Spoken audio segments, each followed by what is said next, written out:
Howdy. So we are here with Ethan. He took second place at this week's locals. Ethan, what are you running? So today I'm running a good old tried and true control classic, Altergeist. And why are you running that today? I've just been seeing a lot. They did top four a European YCS, and I know a lot of Mystic Minds going on right now, but I think a lot of the strength comes from the actual Altergeist control part of the deck, and so I wanted to just give it a try and see how I do against the current combo decks in the meta. All right, let's see the deck. So to start, we have the starter of the deck, and your most important summon is the Marionetter. This is really good just because it gets around Ash, and that's just huge. Being able to set Altergeist Protocol directly from deck, preventing your Altergeist cards from being negated is just such a huge part. So like that avoids like Solemn Judgment and like even like a big traps like that. So the other effect didn't come up so much today, where I can send one and special one from grave, but it's still a nice effect to have if you ever want to special a multi-faker late game. So it's just your most important summon. Second most important, debatably, is MSU. This is really good going second, or any turn you can conduct a battle phase, just because attack directly, and then immediately send a card your opponent controls to the grave, and then link it off into a link one, which we play a variety of to get a Altergeist monster, I believe. Yeah. So just super handy. You can get your multi-faker for next turn, and so it's just a really essential part of the deck. You must play 3. Then the man himself, the face of the deck, multi-faker, have to play 3 of it. Triggers off any trap in the game, special summons a monster. Just as if you resolve one multi-faker, it's like Sky Strikers if they was never gave. It's just so much advantage to the point where it makes it really difficult for your opponent to break your board, because you'll be summoning this guy, so Quatus, which is a bounce to hand, so you can recycle your multi-faker for your next turn if you want to activate a trap then as well, to keep generating advantage. And this is just a really good interruption. It's a quick effect to bounce both your opponent and your monster, so it's really solid. Another great special summon target. Prefer to special summon it from the deck, but I drew it a lot today, is Conquery. It specials itself when attacked. You can special it negate while it's on the field, which is really nice. You'd like to special it off like a manifestation or a multi-faker, but didn't come up that much today. But if your opponent is not, they kind of forget about Conquery a lot of times, so they'll go into battle and declare an attack, and then this is really nice to either burn and negate like a Baron. I burned a couple today, or just to prevent the game from ending sooner. So Conquery is just a really solid card, and it's a permanent negate as long as it's on the field, so it's solid. This card didn't come up as much as I wanted today. I didn't really search it because I was in desperate need of like a lot of games today where I didn't draw a lot of multi-faker Altergeist monsters, so I had to go search other ones. But he's really good at making your links. Just gives you extra material from hand, so you don't. That way you can a lot of times make Hextia and have something to distribute for the spell trap negate. So it's pretty solid.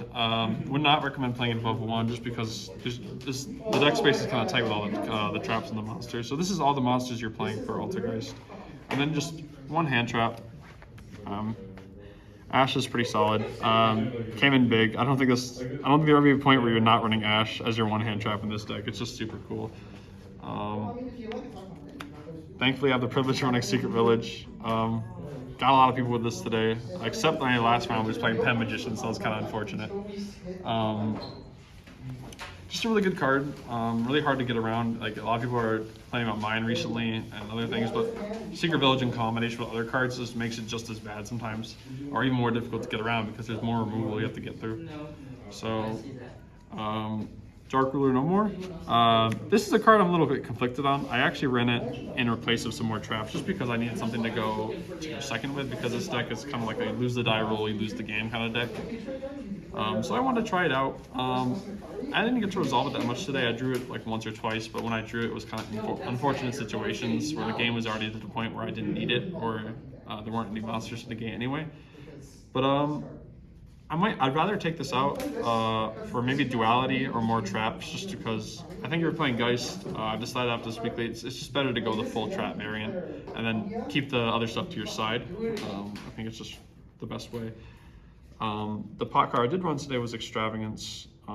Just a really good card because you max out all your Altergeist extra deck. It's not super important for the long game, and just getting multiple draws is really nice. That's why I think in combination of pod duality it would just be better, because you can just almost guarantee you find your pieces. And that is all for the spells. We're moving on to the best trap in the deck that unfortunately is not Altergeist card, Personal Spoofing. This card, when you have it, changes games. It's just a soft once per turn. You can just shuffle a card from hand or field and add a monster from deck to hand. So like if you already use like Soquade's negate, or not negate, bounce, and you want to get another like a value out of it, you could always just shuffle it back and grab something that you'll need, like let it be a Marionetter for next turn if you don't have one, or a Multi-Faker if you don't have one in hand already. So it's just a really solid card. It really unbricks your hand too. There was a time I had a Pukri or Conquery in hand, and I couldn't really use them at the time, and so I just Personal Spoofing is something I could use on the spot, which is usually is a Multi-Faker in these situations. 2 Protocol. Just because it's just searchable off of Marionetter, it just sets it directly from deck. Really big when it comes up. In combination with other traps, Protocol is one of the best traps in this deck. Maybe the best trap, just because it's a negate if you send the Altergeist from field to grave, and prevents any like negation of activations for your Altergeist cards. So it is just a very powerful card. If it's by itself, it doesn't do that a whole lot. That's the only problem with the card. Last Altergeist trap is the Manifestation. This is just your Call of the Haunts of the deck. That also can banish itself and add, I believe, a trap from a graveyard to hand. So it's really good late game, especially. You never really want to do it early game, like on turn 1 or 2, but on turn 3 or 4, that becomes way more accessible for you. Just really good for the grind game. We do 2 Summon Limit. A lot of times I actually would side in the third one for a lot of people. Just a really good card. You could actually fill this slot with a lot of things in the meta. It just depends on what your locals are running. I like Summon Limit just because most decks now, aside from Tier Limit, really need their extenders. I have a lot of Cybers people at my locals, and don't laugh at me. So it's really good with stopping their plays because Cybers and current decks like Sprite need a lot of extenders to make their full board, so a lot of times they don't have an answer for it.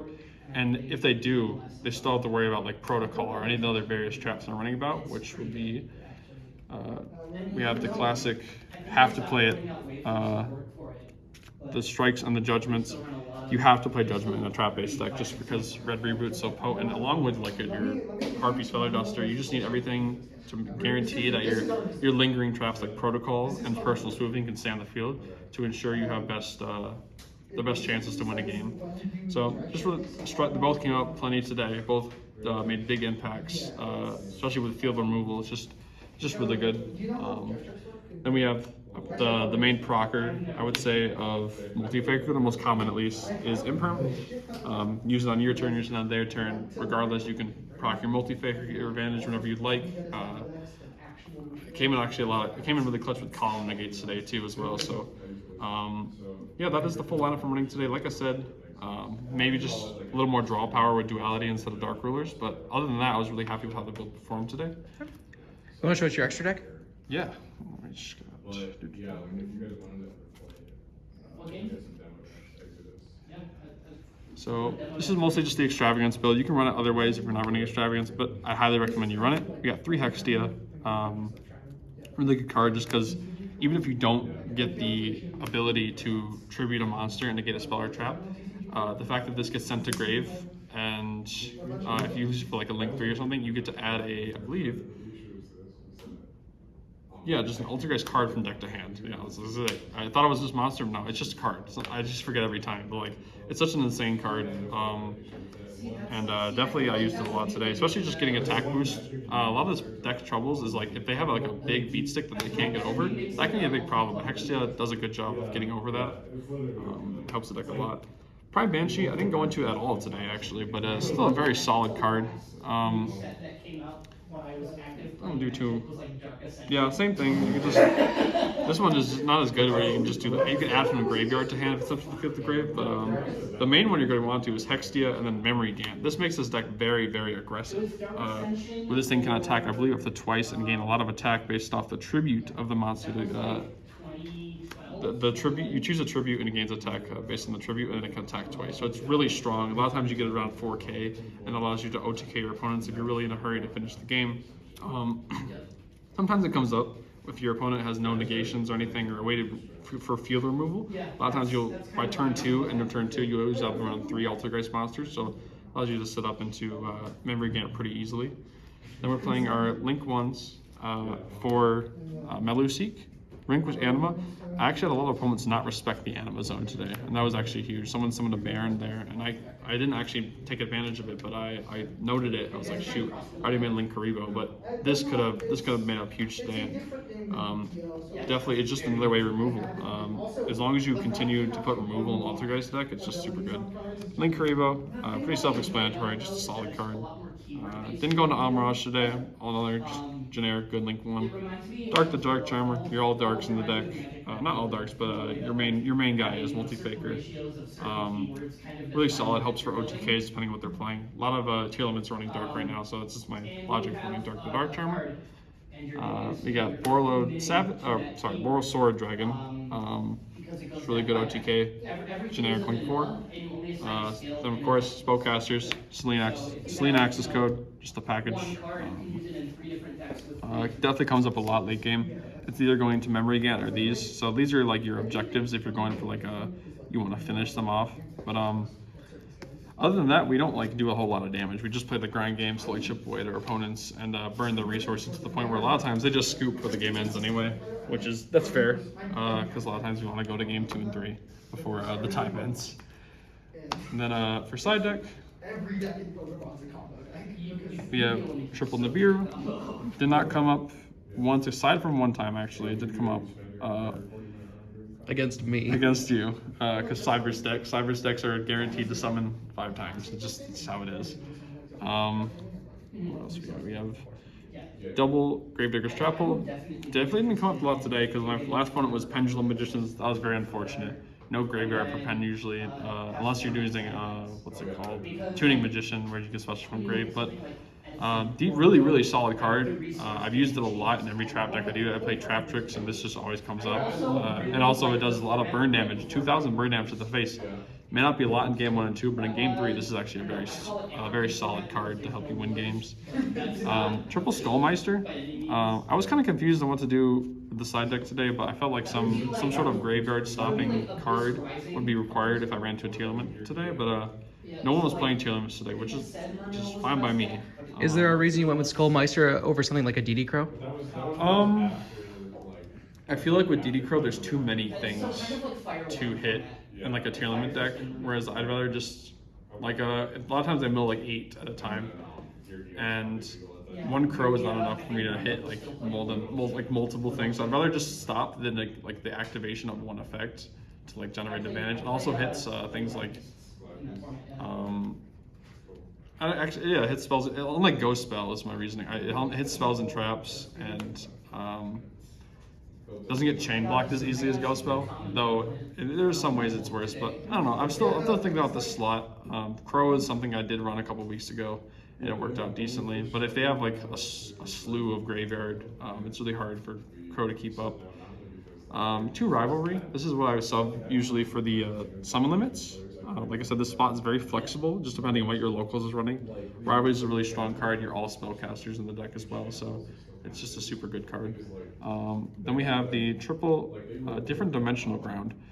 Any deck that can run D-Shifter in the main always does it, and so it's just a reason for that. And a DD ground is super impactful because it's not a monster effect either, so it's less prone to negates from like Herald or just like generic monster against like Mechaba and stuff. But really good card. A lot of decks can't play through it. And the last, we gotta play extra Red Reboot Protection. Just throw in your own Red Reboot.